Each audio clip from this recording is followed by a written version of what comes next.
Hey kiddos, it's Miss B. Happy Friday. I hope you have your notebook and your pencil out because you're going to be doing these problems along with me, okay? So you bought a hamburger for $7.50, French fries for $3.75, and a pop for $2.45. How much change do you get back if you pay with a $20 bill? Okay, so I hope you're recognizing that this is a two-step question because first you need to figure out how much money your food cost. So we will have to add that up first. And a really important thing to remember when you're adding and subtracting decimals is to line up your decimal points. So let's do that. You do this in your notebook along with me, please. All right, 750 and 375 and 245. Okay, go ahead and add those up.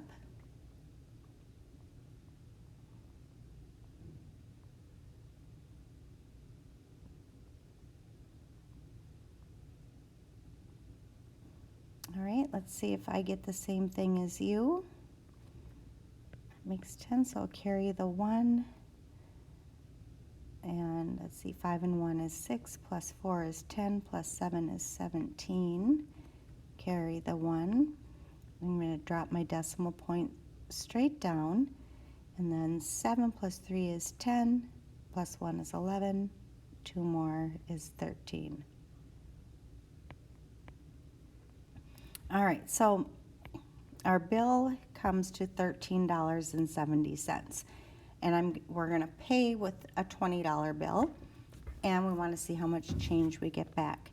So with the whole number 20, since we need to line up our decimal points, we need to remember that whole numbers all have an invisible decimal point right behind the last number. All right, so then we can do this, lining up the decimal. And we're going to subtract, and up here we can put placeholder zeros because a $20 bill is $20.00, correct? So now we could do a whole lot of borrowing on this one, but that seems kind of ridiculous with all of those zeros. So let's do a counting up method. So if we're at 70 cents, how much do we need to add to 70 to get ourselves up to that $14 mark? So 70, 80, 90, $1. So 30 cents.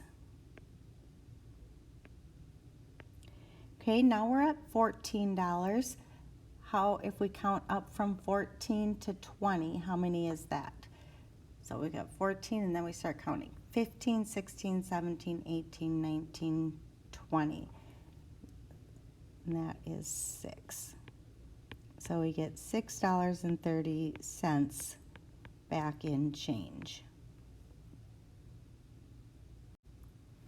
All right, now on these next couple of problems, we're going to read the problem. We're going to make an estimate of what we think our answer is going to be, and then we're going to do the actual work and see if we're in the ballpark.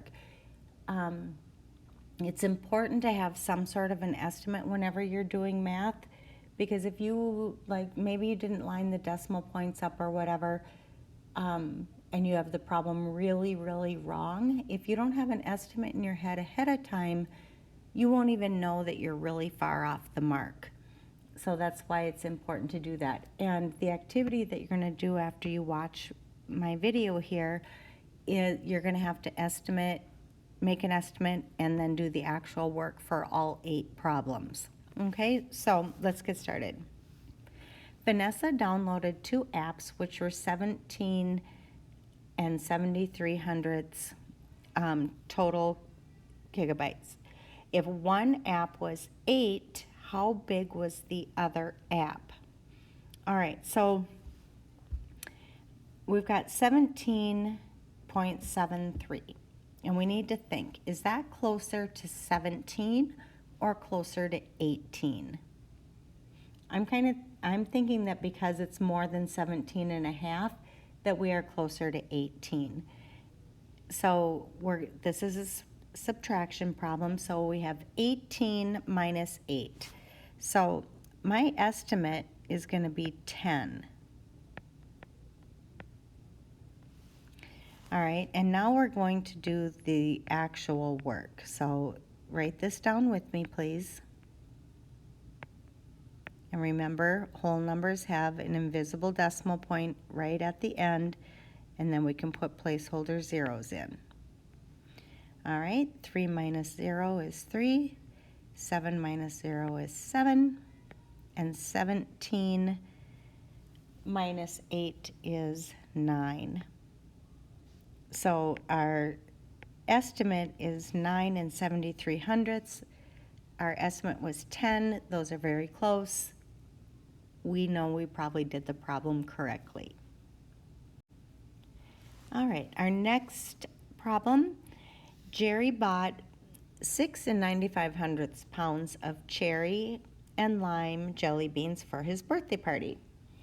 If 1 7/10 pounds were cherry flavor, how many pounds were lime?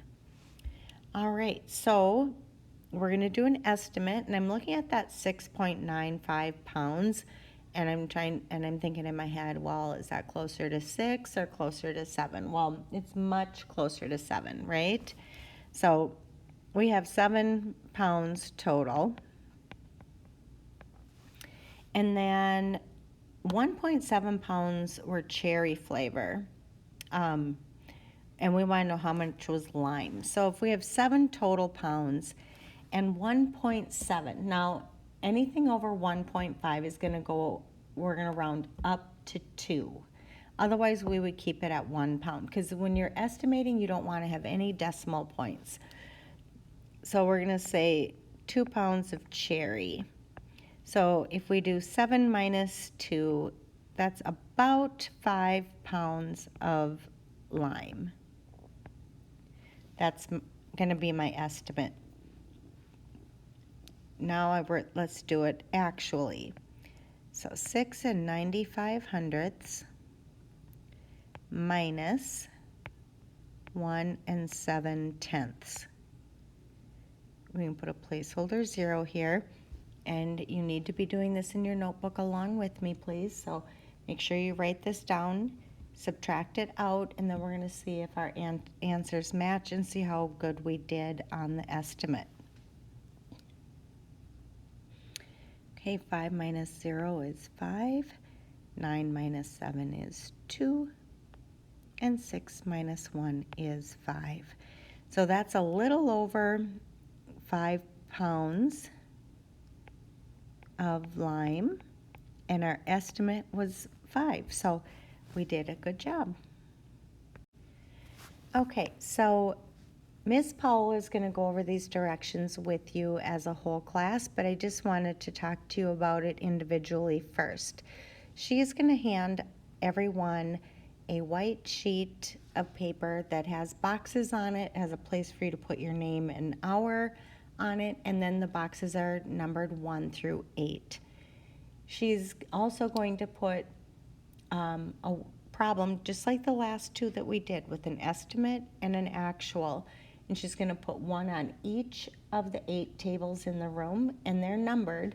I don't know if she'll put the problem number 1 on table number 1, but the problems are numbered, so if she doesn't do that, that's okay. You're going to go to all 8 tables and complete the problem. So you must do the correct problem on the correct problem number that's listed on your paper. You must have an estimate. And remember, your estimate shouldn't have any numbers behind the decimal point. And then you need the actual answer. And you have to show your work, not do it in your head.